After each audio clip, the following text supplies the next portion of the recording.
Before I begin, let me just say one thing. You all watch the videos, enjoy them, and even wait for the next part. But most of you never subscribe. Please, do it now because it's your one click that keeps me going. Baddies, let's start. The Devil's Desire. Adrian Blackwell was the kind of man mothers warned their daughters about. Mafia blood ran in his veins and New York bent at his command. Women threw themselves at him, but none dared to defy him. Until me, Isabella Carter, the stupid girl who shouted at him on a dark street. I thought it would end there. One reckless moment. One stranger. I didn't know he'd find me the very next day. He came into the cafe where I worked, his tailored suit out of place in the shabby little shop. Everyone went silent as he entered, but his eyes found me immediately. "You're late," he said, as if he owned my time, my life, my everything. "Do I know you?" I forced my voice steady. His smirk was slow, dangerous. "You will." That night, he showed up outside my apartment. I didn't invite him. I didn't have to. Adrian Blackwell wasn't a man who asked permission. "You think you can mouth off to me and walk away?" he asked, stepping inside like he belonged there. His voice was calm, but the storm in his eyes made me shiver. "I'm not scared of you," I whispered, even though every nerve in my body trembled. He closed the distance in one stride, his hand curling around my jaw, tilting my face up to his. His touch was firm, commanding, but not cruel. "You should be." I should have pushed him away. Instead, my lips parted, breath caught, as if my body had already surrendered before my mind could fight. His mouth crashed against mine. Hungry. Possessive. A kiss that wasn't a question but a claim. My back hit the wall, his body pressing into mine, heat and danger radiating from him. "You belong to me now," he growled against my lips. And the worst part was, I didn't want to deny it. The Devil's Desire. Their first night. His kiss was fire, searing and merciless. My back hit the wall, his body pressing me down as if he wanted to burn his name into my skin. "Say it," he demanded, his lips brushing mine, his breath hot. "Say you're mine." I shook my head, defiance sparking even through the heat. "You can't own me." Adrian's smirk was dark, wicked. "Then why are you trembling for me?" Before I could answer, his mouth was on my neck, biting, tasting, marking. My hands clutched his shirt, pulling him closer against every warning in my head. He lifted me effortlessly, my legs wrapping around his waist as if I had no choice. He carried me across the room, dropping me onto the bed without breaking the kiss. His jacket hit the floor, his tie undone in seconds.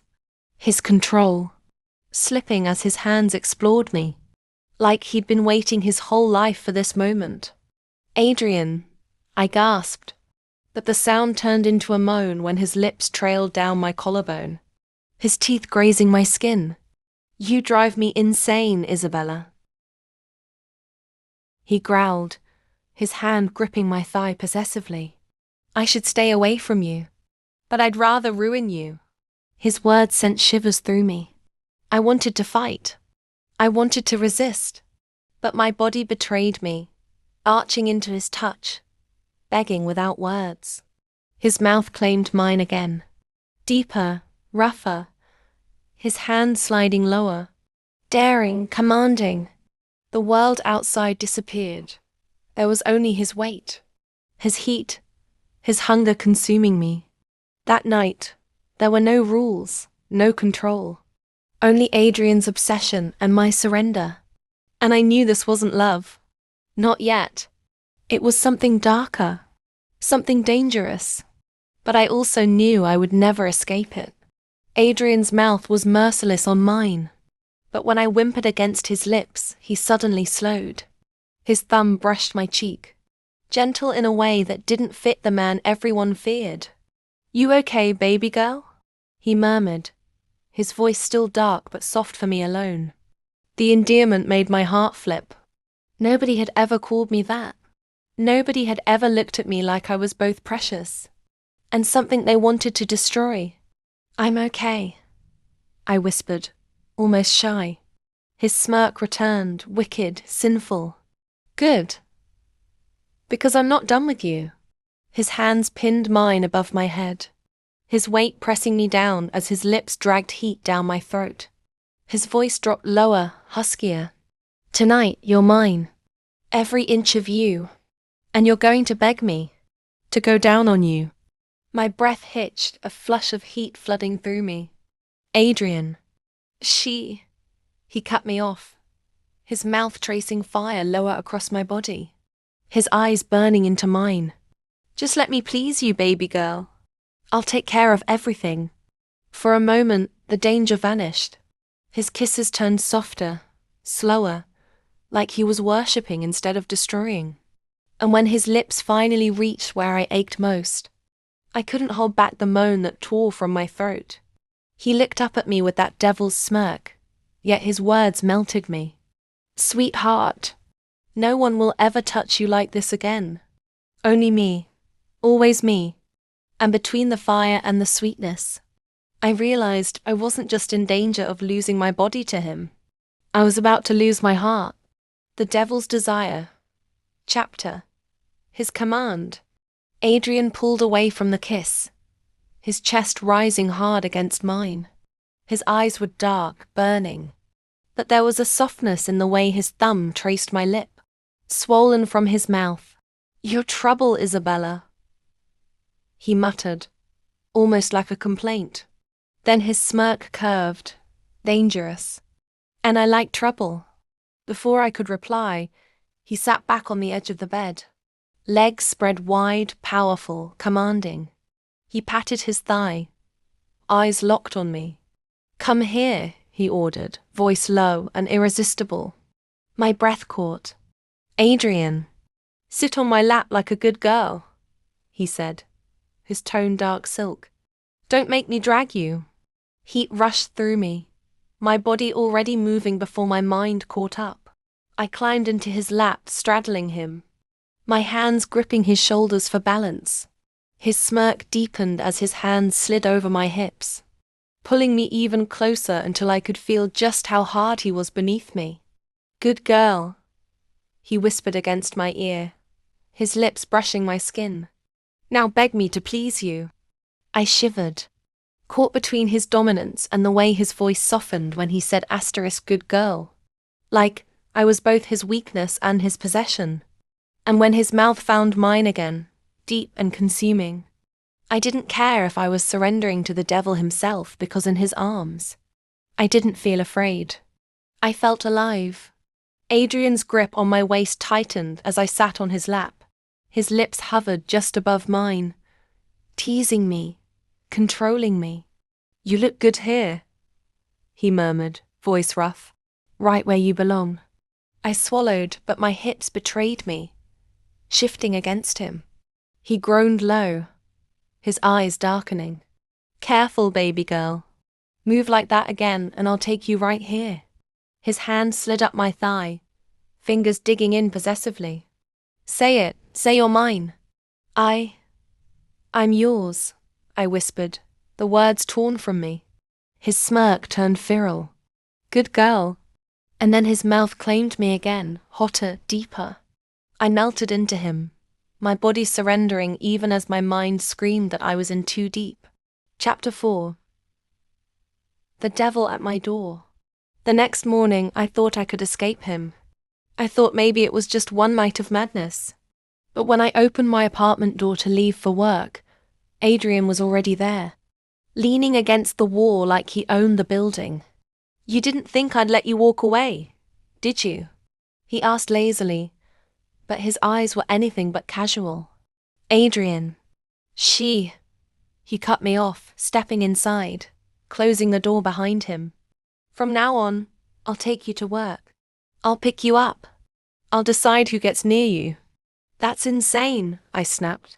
He smirked, stepping closer, pinning me against the door with his body. No, sweetheart. That's called protecting what's mine. Chapter 5. The Game.